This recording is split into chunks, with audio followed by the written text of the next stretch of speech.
அன்பார்ந்த தேவனுடைய பிள்ளைகளே, மறுபடியும் இந்த நாளிலும் டிவியின் மூலமாக உங்களை சந்திக்க வாய்ப்பு தந்த ஆண்டவருக்கு நன்றி சொல்கின்றேன். ஆண்டவர் ஸ்தோத்திரம். இப்பொழுதும் இன்று நம்முடைய தியானத்துக்காய் கர்த்தர் கொடுத்திருக்கிற வார்த்தையை நாம் தியானிக்கும் முன்னால் ஜெபம் பண்ணோம். தேவனுக்கு ஆண்டவரே ஸ்தோத்திரமா ஸ்தோத்திரம். கர்த்தாவே உமக்கு நன்றி. இந்த நாளிலும் கர்த்தாவே உங்களுடைய தூய ஜீவ வார்த்தையை நாங்கள் கர்த்தாவே தியானிக்கும்படியாக கடந்து வந்திருக்கின்றோம். கர்த்தாவே நீர் பேசும், நாவிலிருந்து பேசும், கேட்கிற மக்களுக்கு நன்மை உண்டாக செய்யும். உங்களுடைய வார்த்தை வல்லமை உள்ளதாக இருக்கிறபடினால் நீங்கள் ஆன்மீகத்துக்கு மட்டுமில்லை, சரீரத்துக்கும் கூட அது போதுமானதாக இருக்கிறபடினால் உங்களுடைய வல்லமை வெளிப்படட்டும். உங்களுடைய நாம மகிமைப்படுவதாக அர்ப்பண காரியமாய் பாய்க்கப்படணும். வர வணங்கட்டும். ஆசீர்வதி இயேசுவின் நாமத்தில் ஜெபிக்கிறோம் பிதாவே. கர்த்தருடைய பிள்ளைகளே, இந்த நாளிலும் நாம் கேட்க போகிற வார்த்தை என்னவென்றால், மனிதனுக்கு வேண்டியது சமாதானம். இந்த சமாதானத்துக்கு முன்னால் அவனில் இருக்க வேண்டியது என்ன என்பது. ஆண்டவராகிய தேவன் தம்முடைய ஜனங்களுக்கு பரிசுத்தாவியை தந்து பரிசுத்தாவினால் உண்டான சந்தோஷத்தை தந்திருந்த போதிலும் சந்தர்ப்பங்கள், சூழ்நிலைகள், நெருக்கடிகள், பிரச்சனைகள் வரும்போது அந்த சமாதானம் கிரியை செய்யாதபடி தடை செய்யப்படுகின்றது பார்க்கின்றோம். அந்த சமாதானத்தை பெற்றவர்களும் கூட அநேகர் எனக்கு சந்தோஷம் இல்லை, சமாதானம் இல்லை என்று சொல்லுகிறதையும் நாம் கேட்க முடிகின்றது. ஆனபடினால இங்கே வேதம் என்ன சொல்கிறது என்றால், மனிதனுடைய இருதயத்தில் அந்த தெய்வீக சமாதானம் முழுதவனை ஆட்கொள்ள வேண்டும் என்றால் அவன் இருக்க வேண்டிய காரியம், அதாவது குணம், அதாவது தெய்வீக குணம் அவனுக்குள் இருக்க வேண்டும். அதில் ஒன்று சாந்த குணம்.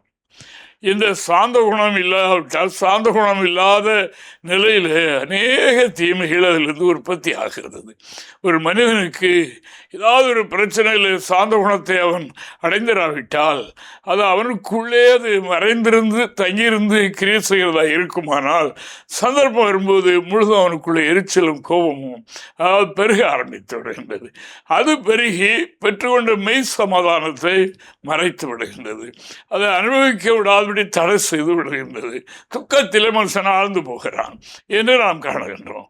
ஆனபடினால்தான் ஆண்டவராகிய தேவனுடைய வார்த்தை சொல்லுகின்றது, அதாவது மனிதர்கள் தேவனுடைய பிள்ளைகள் விசேஷமாக, அதாவது பரிசுத்தாய் பெற்றவர்களுக்குள்ளே என்ன இருக்கணும் என்றால், அதாவது குணத்தில் முக்கியம் சாந்தம்.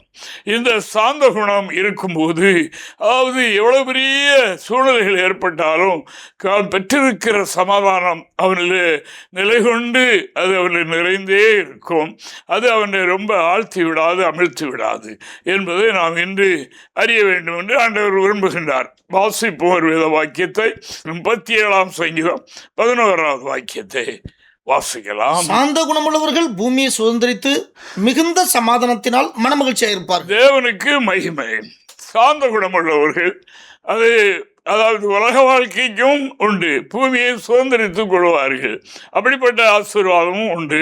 அவர்கள் சமாதானத்தை, சந்தோஷத்தை நிறைவாக பெற்று அனுபவிப்பார்கள் என்று அந்த சாந்த குணத்தை முதலாவது சொல்லியிருக்கு பாருங்க. அப்படினால் அந்த சாந்த குணம் இல்லாவிட்டால் அந்த சமாதானம் இருக்காது, அது அவர்களை நிலை கொள்ளாது. அது போகிறதும் வருகிறதும் சந்தர்ப்பம் வரும்போது இல்லாமை போல, சமாதானத்தை பெற்றிராதவர்கள் போல, ஒன்றுமே இல்லாத போல அப்படி இருக்கும். அப்படி இல்லாமல் இருக்க கூடாது என்பதற்காக இங்கே அப்போஸ்தலனாகிய பரிசுத்த பவுல் தன்னுடைய உடன் ஊழியக்காரனாகிய தீமோத்தேயுக்கு எழுதும்போது, அதாவது ஒரு மனிதன் விசுவாச ஜீவியம் பண்ணுகிறதா இருந்தாலும் சரி, ஊழியம் செய்கிறதா இருந்தாலும் சரி, மெயினாய் அவனில் இருக்க வேண்டியது சந்தோஷம், சமாதானம். அவனில் அது இருந்தால்தான் அது பிறருக்கு பிரயோஜனப்படும். பிறரில் அது கிரியை செய்யும், இல்லாவிட்டால் கிரியை செய்யாது. அதாவது இவனில் நம்மிலே அந்த சந்தோஷம் இல்லாவிட்டால், அதாவது கேட்கிறவர்களுடைய உள்ளங்களிலே அது பலிதமாகாது என்பது உண்மை. தேவனுக்கு மகிமை உண்டாவதாக. ஆனபடினால அவர் என்ன எழுதுகிறார் என்றால், தீமோத்தேயுவே, நீ சாந்த குணத்தை அடையும்படி நாடு என்று 1 தீமோத்தேயின் புஸ்தகம் 6ஆம் அதிகாரம் 7 to சில வசனங்களை நாம் படிக்கலாம். உலகத்திலே நாம் ஒன்றும் கொண்டு வந்ததும் இல்லை, ஆ. இதிலிருந்து நாம் ஒன்றும் கொண்டு போவதும் இல்லை என்பது நிச்சயம். ஆ. உண்ணமும் உடுக்கவும் நமக்கு உண்டாயிருந்தால் அது போதும் என்றிருக்க கடவும். ஆ. ஐஸ்வர்யவான்களாக விரும்புகிறவர்கள் சோதனையிலும் கண்ணியிலும் மனுஷரை கேட்டிலும் அழிவிலும் அமிழ்த்துகிற மதிகேடும் சேதவுமான பகலவித இச்சைகளினால் விழுகிறார்கள். பண ஆசை எல்லா தீமைக்கும் வேறாயிருக்கிறது. சிலர் அதை இச்சித்து விசுவாசத்தை விட்டு வழுவி அநேக வேதனைகளாலே தங்களை உருவ குத்தி கொண்டிருக்கிறார்கள். நீயோ தேவனுடைய மனுஷனே, இவைகளை விட்டு ஓடி நீதியையும் தேவபக்தியையும் விசுவாசத்தையும் அன்பையும் பொறுமையும் சாந்த குணத்தையும் அடையும்படி நாடு. இந்த சாந்த குணத்தை அடைய வேண்டும் என்றால் மேலே கண்ட அந்த அந்த கிரிகள், அந்த ஆசை, அந்த விருப்பம் நம்மளே இருக்கக்கூடாது. இவைகள் இருக்குமானால் அது சஞ்சலத்தை உண்டாக்கும். அவனிலே அதாவது குணக்கேடுகளை அது உண்டாக்கும். இவைகளை அடைய வேண்டும் என்று சொன்னால் அநேக தவறுகளை அவன் செய்ய வேண்டியதாக இருக்கிறது என்று நாம் காணுகின்றோம். ஆனபடினால அதாவது தெய்வீக சமாதானத்தை பெற்றிருக்கிற தேவனுடைய பிள்ளைகள், அதாவது எப்பொழுதுமே தேவன் நமக்கு வைத்திருக்கிற நிலைமை போதும் என்ற இந்த எண்ணத்தில் தேவன் நம்மை நடத்துகிற இந்த வழியில் அவர் நம்மை நடத்தட்டும், அது போதும் என்று அப்படி என்னணுமா. பணாசை, அதாவது பணாசை ஒரு மனிதனுக்கு வேண்டாம், உண்ணவும் ஒழுக்கவும் இருந்தால் போதும் என்று திருப்தியாக இருங்கள், அப்பொழுது உடைய சமாதானம் உங்களிலே நிறைவாக நிலைத்திருக்கும் என்று அவர் சொல்கின்றார். ஆனபடினாலே ஓ தீமோத்தேயுவே, அதாவது நீ சாந்த குணத்தை அடையும்படி நாடு என்று அவர் சொல்கிறார். இவைகளெல்லாம் விட்டோடி, இவைகளெல்லாம் விட்டு நீ இவைகள் மேல் கொண்ட ஆவல், உலகத்திலிருந்து அது வேணும் இது வேணும் இது வேணும் இப்படியெல்லாம் நீ சிந்திக்கும் போது உன்னிலே குணக்கேடுகள் உண்டாக ஆரம்பிக்கின்றது. அதை நம்மளை பெருக்கணும், நான் ஒரு பெரிய ஆளாக பெரிய ஒரு பணக்காரனாக இருக்கணும் என்ற எண்ணம் வந்துவிட்டால் அந்த குணம் போய்விடும். அது குணம் போய்விட்டால் சமாதானம் எழுபட்டு போய்விடும் என்று வேதம் சொல்கின்றது. ஆனபடினால அதாவது நீ அதாவது தேவனுடைய சுத்தம் செய்ய உன்னில் இருக்க வேண்டிய காரியம், அதாவது இவைகளை விட்டுவிட்டு அதாவது நற்குணமாகிய தேவன் கொடுத்திருக்கிற அந்த நிலையில் மனரம்பியமாயிரு, அதில் சந்தோஷமாயிரு, அந்த வாழ்க்கை போதும் என்று எண்ணு. அதற்கு மேலே நீ காலெடுத்து வைக்கும் போது என்ன ஆகிறது? சமாதானம் குறைந்து போய்விடுகிறது. இதுதான் உண்மை. தேவனுக்கு மகிமை உண்டாவதாக. ஆனால் இந்த வார்த்தையை கேட்டுக்கொண்டிருக்கிற அன்பர்களே, அருமையான ஜனங்களே, இங்கே வார்த்தை இன்று என்ன சொல்லுகிறது என்று சொன்னால், ஒரு மனிதனில் சாந்த குணம் வேண்டும். சாந்த குணம் அதாவது வராமை, அதாவது சாந்த குணம் ஒரு மனிதனில் இல்லாமல் போகிறது காரணம், அதாவது அவனுக்கு இருக்கிறதை மிஞ்சி அவன் சிந்திக்கிறதும் இந்த உலகத்தில் ஒரு பெரிய ஐஸ்வர்யவனாகணும் என்ற இந்த கடந்த எண்ணத்தில் போகிறதுனால எனது குணம் மாறிவிடுகின்றது, குணக்கேடுகள் உண்டாகிறது, அநேக தவறுகளை செய்ய வேண்டிய சந்தர்ப்பம் வந்து விடுகின்றது என்று நாம் அறிவோம். அது அறிந்த உண்மை. தேவனுக்கு மகிமை. ஆனபடினால சாந்த குணம் உள்ளவர்கள் பூமியை சுதந்தரிப்பார்கள், மிகுந்த சமாதானத்தை அவர்கள் பெற்று அனுபவிப்பார்கள் என்று சத்திய வேதம் சொல்லுகின்றது. அதற்காக ஆண்டவருக்கு ஸ்தோத்திரம். இந்த சாந்த குணத்தை அதாவது எங்கே போய் படிப்பது, எங்கே போய் காணுவது, யாரிடத்திலே காணுவது என்பதை நாம் அறிய வேண்டும் என்று தானாகவே மனிதன் அதை பெற்றுக் கொள்கிறது இல்லை. தேவனுக்கு மகிமை உண்டாவதாக. ஆனபடினால கடவுள் ஒருவர். அந்த கடவுள் யார்? அவருடைய தன்மை என்ன? அவரை அடைந்தவர்களுக்குத்தான் அந்த சமாதானம் கிடைக்கும். அவர்தான் சரியாக சொல்லி தருவார். நம்மை அந்த நிலைக்கு அவர்தான் பக்குவப்படுத்தி நடத்த முடியும். மனிதனுடைய பிறகு சொந்த முயற்சியினால் இது உண்டாகிற ஒன்று அல்ல என்பதை நாம் அறிய வேண்டும். ஆனபடினால ஆண்டவராகிய தேவனுடைய வார்த்தை என்ன சொல்லுகிறது என்றால், பலவிதமான வருத்தங்கள் பாடுகளுக்கு உட்பட்டிருக்கிற ஜனங்களே கேளுங்கள், வருத்தப்பட்டு பாரம் சோப்பரு கேளுங்கள், என்னண்டை பாருங்கள் என்று அவர் சொல்கின்றார். நான் உங்களுக்கு இந்த மெய் சமாதானத்தை தருவேன். உங்களுக்கு அதாவது இருக்கிற எவ்வளவோ நன்மைகள் இருந்த போதிலும் உங்களுக்கு சமாதானம் இல்லையே, உங்களுக்கு வருத்தங்களும் பாரங்களும் சஞ்சலங்களும் பெருகி கொண்டிருக்கிறது. நீங்கள் வாருங்கள், வந்து என்னிடத்தில் கற்றுக்கொள்ளுங்கள், என்னை பாருங்கள் என்று அவர் அழைக்கிறார். மத்திய 11:28-29 வசனங்களை பார்க்கலாம். வருத்தப்பட்டு பாரம் சுமக்கிறவர்களே, நீங்கள் எல்லோரும் என்னிடத்தில் வாருங்கள், நான் உங்களுக்கு இளைப்பாறுதல் தருவேன். நான் சாந்தமும் மனத்தாழ்மையுமாய் இருக்கிறேன். நான் சாந்தமும் மனத்தாழ்மையுமாய் இருக்கிறேன். என் நுகத்தை உங்கள் மேல் ஏற்றுக்கொண்டு, என்னுடைய நுகத்தை உங்கள் மேல் ஏற்றுக்கொண்டு என்னிடத்தில் கற்றுக்கொள்ளுங்கள், என்னிடத்தில் கற்றுக்கொள்ளுங்கள். அப்பொழுது உங்கள் ஆத்துமாக்களுக்கு இளைப்பாறுதல், அந்த சமாதானம் கிடைக்கும். தேவனுக்கு மகிமை. இளைப்பாறுதல் இல்லையே, வாழ்க்கை முழுது இளைப்பா அல்லவா இருக்கின்றது. கண்ணை மூடினால் தூக்கத்தில் ஒன்றும் தெரியல, கண்ணை முடித்த உடனே பாரமும் வருத்தமும் சஞ்சலமும் வந்து அமிழ்த்தி விடுகின்றது. ஆனபடியினால் உங்களுடைய வாழ்க்கையில நீங்கள் கற்றுக்கொள்ள வேண்டிய, தெரிந்து கொள்ள வேண்டிய, அதாவது அறிந்து கொள்ள வேண்டிய ஒரு இடம் உண்டு. இறைவனை பாருங்கள், அந்த இறைவனுடைய நுகத்தை ஏற்றுக்கொள்ளுங்கள். அவர் சொல்லுகிறதை நீங்கள் விருப்பமாக மனதில் ஏற்றுக்கொள்ளுங்கள். ஏற்றுக்கொண்டு அந்த நுகத்தை நீங்கள் சந்தோஷமாக ஏற்றுக்கொள்வீர்கள் என்று சொன்னால் உங்களுக்கு அதாவது என்ன அந்த குணம், அந்த நற்குணம் அது உங்களுக்கு உண்டாகிவிடும். அது உண்டான உடனே சமாதானம், ஒரு பிரியான வாழ்க்கை, அப்படிப்பட்ட ஒரு விடுதலை ஒரு மனிதனில் காண முடியும் என்பதை நான் உங்களுக்கு சொல்லுகின்றேன். அதாவது சொல்லுகின்றார், இந்த உலகத்தில் வாழ்கின்ற கர்த்தருடைய பிள்ளைகளாக இருந்தாலும் சரி, நீங்களும் வருத்தப்பட்டு பாரம் சுமக்கிறீர்களே, உங்களுக்கு இந்த மெய் சமாதானம் நிறைவாக இல்லையே, ஏதோ கொஞ்சம் எப்பாவது இருக்கிறது. எப்பொழுதும் உங்களில் நிறைந்து வழிகிற ஒரு அனுபவத்தை நான் தருகிற தேவன். ஆனபடினால் என்னிடத்தில் வந்து என்னுடைய சொல்லை கேட்டு அந்த பிரகாரம் யார் செய்கின்றார்களோ அவர்களுக்கு இளைப்பாறுதல், அவர்களுக்கு வாழ்க்கையிலே ஒரு சமாதானம், ஒரு விடுதலை உண்டு என்று இயேசு சொல்லுகின்றார். ஆண்டவருக்கு மகிமை. அவர்தான் கடவுள்.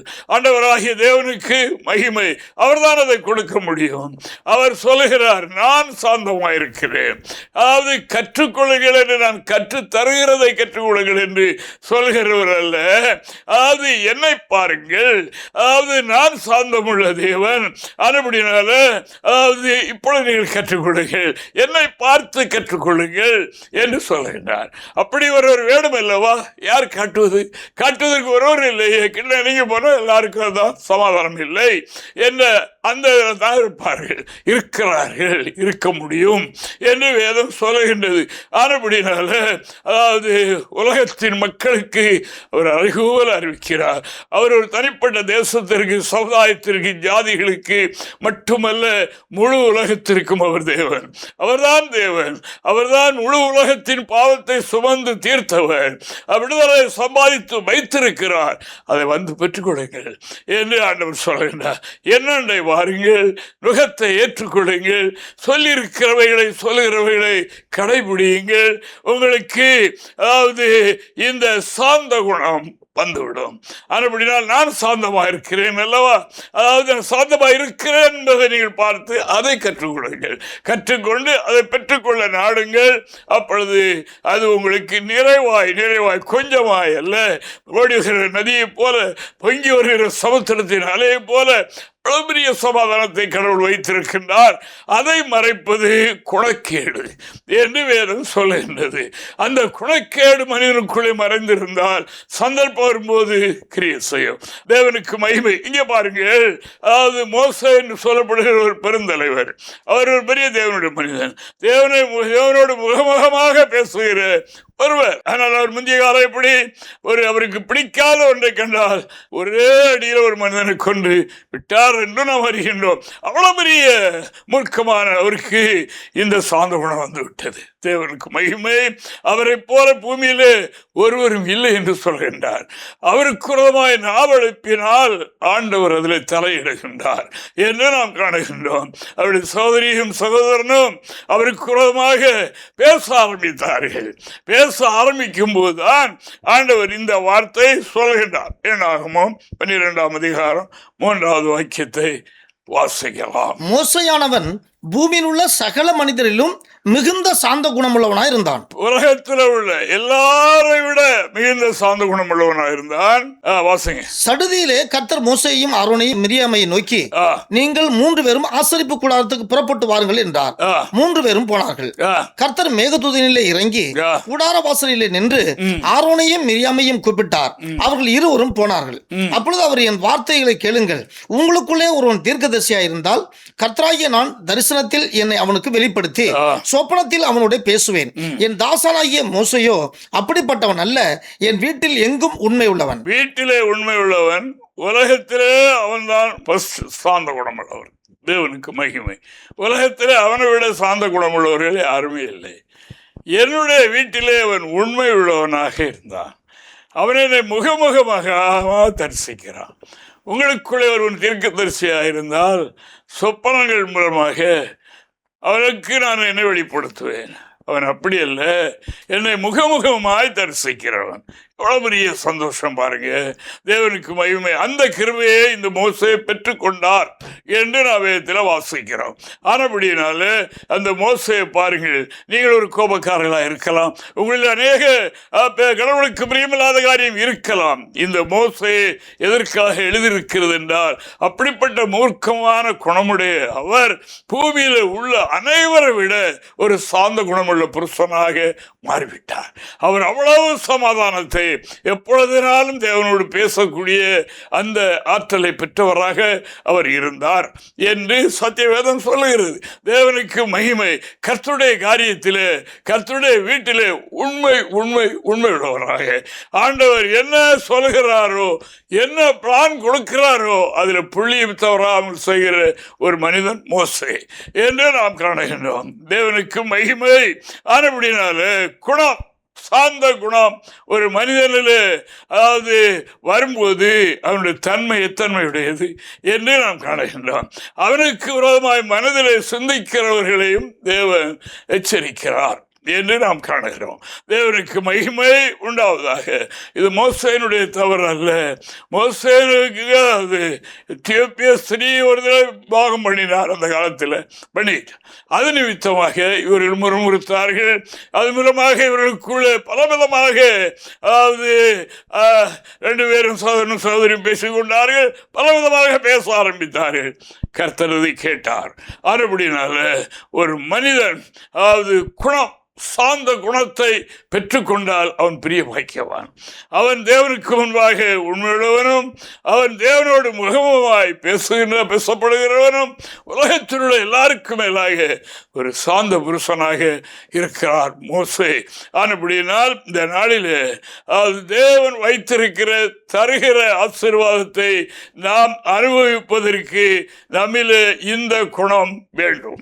ஆண்டவராகிய தேவன் அதாவது இன்னைக்கு வெளித்தோற்றத்தின்படி நாம் பேசுகிறபடி அல்ல, அவர் மனதிலே தோன்றுகிற எண்ணங்களை அறிகின்றவராக இருக்கிறார் என்பதை நாம் தெரிந்து கொண்டு நம்மில் இந்த சாந்த குணம் பெருக, இந்த சாந்த குணம் பெருக பெருக பெருக பெருக பெருக அதாவது நம்மிலே தேவ சமாதானம், தேவ சந்தோஷம், தெய்வீக உறவு, தேவனுக்கு முன்பாக குற்றமற்ற ஒரு சாட்சி நம்மிலே பெருகும்.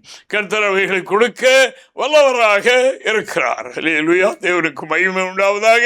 ஆனபடினால இந்த தீமோத்தேயுவே, நீ இவ்விதமாக அதாவது சாந்த குணமுள்ளவனாக இருப்பதற்கு பிரயாசப்படு என்று சொல்கின்றார். 2 தீமோத்தேயு 2ஆம் அதிகாரம் 22வது வாக்கியத்தில் அவர் என்ன சொல்கிறார் என்றால், அதாவது உன்னிலே சமாதானம் பெருக வேண்டும் என்று சொன்னால் என்ன செய்ய வேணும்? பாலியத்துக்குரிய இச்சையை முதலாக விட்டு விலகணும். பாலியத்துக்குரிய இச்சைகளை விட்டு ஓடி சுத்த இருதயத்தோடு கர்த்தரை தொழுதுகளுடனே நீதியையும் விசுவாசத்தையும் அன்பையும் அடுத்து சமாதானத்தை அடையும்படி நாடு. பிரயாசப்படு, அந்த சமாதானம் அப்படிப்பட்டவர்களுக்கு கொடுக்கப்படும் என்று அவர் எழுதியிருக்கிறதை நாம் இங்கே காணுகிறோம். அப்படினால தேவனுக்கு நாம் சாட்சிகளாக இருக்க வேண்டும் என்றால் நம்மிலே முதலாவது அந்த சந்தோஷம் இருக்க வேண்டும். அதற்கு ஃபர்ஸ்ட் இருக்க வேண்டியது, அதாவது தேவனுக்கு பிரியமில்லாத குணக்கேடுகள் நீங்க வேண்டும். தேவனுக்கு மகிமை. நம்மை தூண்டி விடுவதற்கு சத்துரு பல வகையிலும் பிரயாசப்படுவான். அந்த நேரத்தில் எரிச்சல், கோபம் இவைகள் வந்துவிட்டால் அந்த சமாதானம் எங்கே போயிட்டுன்னு தெரியாது. அவ்வளோ டென்ஷன் ஆயிரும். அவ்வளோ உள்ளத்தை நிரப்பிற இருதயத்தை சமாதானம் ஓடி மறைந்து கொண்டோம். அப்படித்தான் இன்று நடக்கிறதை நாம் அறிகின்றோம். தேவனுடைய பரிசுத்த நாமத்திற்கு மகிமை. ஆனபடியினால அதாவது நாமும் இவைகளை கற்றுக்கொள்ள வேண்டும். இயேசுவோடு இருந்த சீசர்களை பாருங்கள். அதாவது அவர் எருசலேமுக்கு போவதற்கு மனதாக இருந்தார் என்று எழுதியிருக்கிறது. யாக்கோபவர்கள் இயேசுவை ஏற்றுக்கொள்ளவில்லை, இங்கே வர வேண்டாம் என்று. இதனால யாக்கோபுக்கும் யோவானுக்கும் டென்ஷன் ஆகி எப்படி இவர்கள் சொல்லுகிறார்கள் என்று எங்கே போயிட்டாங்க. அதாவது ஆண்டவர் நீர் எங்களுக்கு கட்டளையிடும், உத்தரவு கூடும். அதாவது எலியா அக்கினி இறக்கினது போல இப்பொழுது நீர் இறக்கும் என்று சொல்லவில்லை, நாங்கள் அக்கினி இறக்க உத்தரவு கொடும். அவ்வளவு பெரிய வரம் பெற்றவர்கள். தேவனுக்கு மகிமை.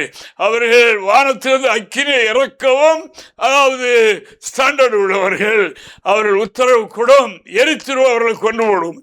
ஆண்டவராய் தேவன் என்ன சொல்கிறார் வாசிக்கலாம். லூக்கா 9:53 முதல் 55 வரைக்கும். அவர் எருசலேமுக்கு போக நோக்கமாயிருந்தபடினால் அவ்வூரார் அவரை ஏற்றுக்கொள்ளவில்லை. அவருடைய சீசராகிய யாக்கோபும் யோவானும் அதை கண்டபோது, ஆண்டவரே, எலியா செய்தது போல வானத்திலிருந்து அக்னி இறங்கி இவர்களை அழிக்கும்படி நாங்கள் கட்டளையிட உமக்கு சித்தமா என்று கேட்டார்கள்.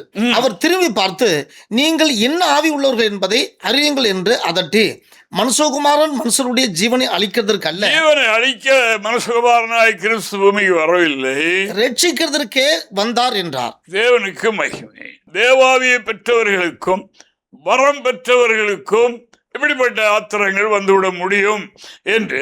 அப்படி என்றால் இவைகளை கண்டுபிடித்து காலகாலங்களில் இந்த குணக்கேடு எங்கே இருக்கிறது, என்னென்ன குணக்கேடு நம்மில் இருக்கிறது என்கிறதை கண்டுபிடித்து, அதாவது பழையவைகளையும் புதியவைகளையும் ஒன்றா இணைக்காதபடி ஒரு கிறிஸ்துக்குள் இருந்தால் புதுசு, பழையவைகள் எல்லாம் ஒழிந்து போயின, எல்லாம் புதிதாயின.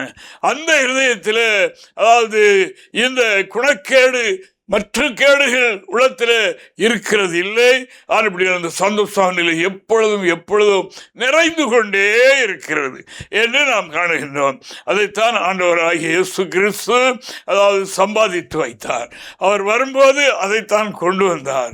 இந்த சமாதானமற்ற உலகத்திற்கு சமாதான பிரபுவாக அவர் வெளிப்பட்டார். வேறு ஒருவரும் இல்லை, வேறு எந்த மகானும், வேறு எந்த அதாவது இதிகாசங்களில் சொல்லப்பட்ட பிரகாரம் ஒன்றுமில்லை. சமாதானத்தை கொண்டு வந்தவர் இயேசு ஒருவரே. தேவனுக்கு மகிமை. அவரை பற்றி சமாதான பிரபு என்று பிறந்தவர் அல்ல, அவர் பறப்பதற்கு நூற்றுக்கணக்கான வருடங்களுக்கு முன்னால தீர்க்கர்கள் மூலமாக இந்த வார்த்தை சொல்லப்பட்டது. தேவனுக்கு மகிமை உண்டாவதாக. ஆண்டவராய் இயேசு கிறிஸ்து அவர் இந்த பூமியை விட்டு போகும்போது என்ன சொன்னார்? சமாதானத்தை வைத்துட்டு போகிறேன் என்று சொன்னார். கொண்டு போகவில்லை, சமாதானத்தை இங்கே வைத்து போகிறேன். அதை பெற்றுக்கொள்ள வேண்டும். பெற்றுக்கொள்வதற்கு குணக்கேடு நம்முடைய இருதயத்தில் இல்லாதபடி அவைகளை மாற்ற வேண்டும். அதற்கு நீங்கள் செய்ய வேண்டியது அதாவது என்னை பின்பற்றுங்கள், என்னை பாருங்கள், என்னிடத்தில் வாருங்கள் என்று சொன்னவர் ஒருவரே. தேவனுக்கு மகிமை உண்டாவதாக. அவர் ஒருவர் தான் சொன்னார், என்னிடத்தில் வாருங்கள், நான் உங்களுக்கு இளைப்பை நீக்கி ஆறுதல் தருவேன். தேவனுக்கு ஸ்தோத்திரம் உண்டாவதாக. அந்த மெய் சமாதானத்தை உங்களுடைய உள்ளத்தில் பெருக செய்வேன் என்று சொன்னார் என்று சத்தியவேதம் சொல்லுகிறபடினால ஆண்டவரை நான் சோதரிக்கிறேன். தேவனுடைய பரிசுத்த நாமம் மகிமைப்படுவதாக. ஆனபடினால் அவ்வளவு பெரிய மூர்க்கமுள்ள மோசேயே கர்த்தராகிய தேவன் பூமியில் உள்ள அனைத்து மனிதர்களை விட ஒரு சாந்தமுள்ளவராக மாற்றிட்டார். உங்களை மாற்றுவார் என்பது அதனுடைய பொருள். வார்த்தையை கேட்கின்ற அன்பானவர்களே, நம்முடைய உள்ளத்தில் அந்த அமைதி உண்டாயிட்டால் இறைவன் தருகிற சமாதானம் பெருகும். இந்த சமாதானத்தை இந்த தெய்வீக பரிசுத்த ஆவியை பெற்றவர்களுக்கு இந்த வார்த்தை நான் சொல்கின்றேன். தேவனுக்கு மகிமை உண்டாவதாக. அப்படி நீங்கள் செய்யுங்கள். செய்யும்போது அதாவது உங்களுடைய சமாதானம் குறைவில்லாமல் அது நிறைவுடையதாக இருக்கும் என்று இறைவாக்கு சொல்லுகிறபடினால் ஆண்டவரை துதிக்கிறேன். பேதுரு பார்த்து ஒரு வார்த்தை சொல்கிறார் பாருங்க, தேவனுக்கு மகிமை உண்டாவதாக. ஏனென்றால் தன்னுடைய குருவை நம்முடைய ஆண்டவராகி தேவனை அதாவது அவர்கள் பிடிக்க, அவரை சிலுவையில் அறிய, தண்டனை கொடுக்க வந்து நெருங்கும் போது என்ன செய்தார் பாருங்க. அந்த நேரத்தில் அதாவது அவர் தன்னுடைய உண்டான பக்தி வைராக்கியத்தின் மூலமாக பட்டயத்தை எடுத்து அவனுடைய காதரை வெட்டி போட்டார் என்று வாசிக்கிறோம். அது இருக்கட்டும். இப்போ கர்த்தர் சொல்லுகின்றார், அதாவது பேதுருவே, நீ குணப்பட்ட பிறகு, நீ குணப்பட்ட பிறகு, நீ நற்குணத்தை பெற்றுக்கொண்ட பிறகு, அதாவது உன்னில் இருக்கிற அந்த குணக்கேடு மாறின பிறகு உன்னுடைய சகோதரனை சிறப்படுத்து. அதுக்கு முன்னால் என்ன சமாதானத்தை பற்றியோ கடவுளை பற்றியோ பிறருக்கு சொல்லி ஒரு பிரயோஜனமும் இல்லை. ஏன்னா அது உன்னிடத்தில் இல்லையே.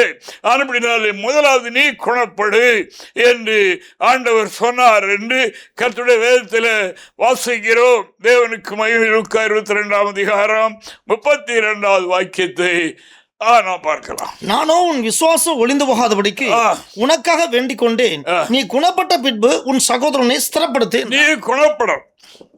குணப்படு, குணக்கேடை உன்னை விட்டு அகற்று. இது இல்லாமல் என்ன செய்தாலும் பாருங்க, நான் முதலாவது அங்கே பார்த்தோம்ல, யாக்கோபு யோவானும் என்ன சொன்னார்கள்? ஆண்டவராக இயேசு கிறிஸ்துவை எருசலேம் ஏற்றுக்கொள்ளவில்லை என்று அறிந்த உடனே அவர்களுக்கு என்ன வந்துட்டு பாருங்க, உடனே அக்கினி இறக்கிறோம், இறக்கி அவ்வளவு பேரை எரித்து விடுவோம் என்ற அந்த இதுதான். அந்த குணத்தை மாற்றும்படியாகத்தான் கர்த்தர் சொன்னார். நான் அதற்கு வரவில்லை. நான் இந்த பூமிக்கு வந்த நோக்கம் மனிதர்களை எரித்து விட அழித்து விட வரவில்லை, மனிதர்களை ரட்சிக்கத்தான் வந்தேன் என்று ஆண்டவர் சொன்னார். தேவனுக்கு ஸ்தோத்திரம் உண்டாவதாக. அப்படினால இந்த பேதுரு முன்பு அப்படி செய்திருந்தார். ஆனாலும் சாத்தான் ஒன்று சொலையில் தானியத்தை புடைக்கிறது போல உன்னை புடைக்க அவன் உத்தரவு கேட்டிருக்கிறான். ஆனால் உன்னுடைய விசுவாசம் ஒளிந்து போகாதபடி உனக்காக நான் வேண்டுதல் செய்வேன். ஆனாலும் நீ குணப்பட்ட பிறகு நீ அதாவது என்னை பற்றி சொல்லு, அதாவது சமாதானத்தை பற்றி சொல்லு, மறுமையை பற்றி சொல்லு என்பது. அப்படினால் குணப்படாத ஒரு மனிதன் தெய்வீக காரியங்களை வெளிப்படுத்துவது அது சாத்தியமல்ல. அது நிரந்தரம். அது அதாவது என்ன, நல்ல மணியான உயிருள்ள விதை முளைக்கிறது போல அது முளைக்காது. அது பொக்குவதை போல போய்விடும். அப்படினால்தான் அதாவது ரோமரில் எழுதினார், அதாவது கிறிஸ்துவின் ஆவி இல்லாதவன் கிறிஸ்தவன் அல்ல என்று சொன்னார். கிறிஸ்துவ ஆவி உடையவனா இல்லாதவன் கிறிஸ்துவை பற்றி கிறிஸ்துவ கர்த்தர் என்று சொல்லக்கூடாது என்றும் சொல்லியிருக்கிறது. தேவனுக்கு மகிமை.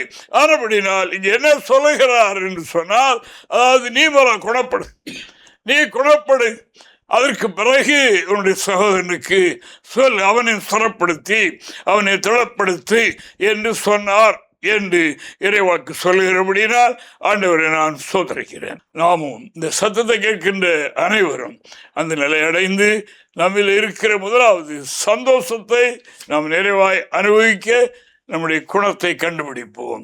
நமக்குள்ளே சாந்த குணம் இருக்கட்டும்.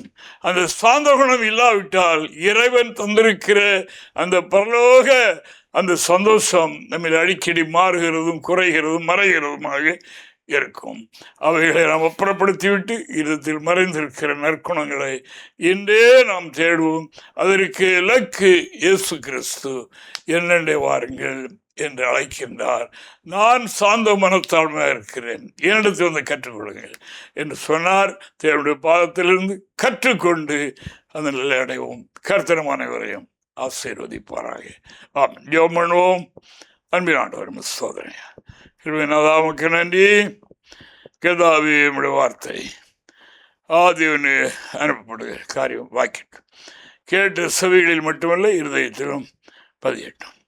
கதாவியே துதிக்கிறோம். அந்த வார்த்தைகள் நல்ல நிலத்தில் விழுந்த நல்ல இருதயத்தில் விழுந்த விதையாக இருக்கட்டும். கர்த்தாவே அவைகள் முளைத்து பலன் கொடுக்கட்டும். சுவாமி கிருபை செய்ய வேண்டும் என்று கெஞ்சுகிறோம். ஆசீர்வதியும் பாதத்தில் தருகிறோம். ஏற்றுக்கொள்ளும். சிதையில்லாமைகளுக்கு நன்றி தரு. இயேசுவின் நாமத்தில் ஜெபிக்கிறோம் பிதாவே. ஆமென். Praise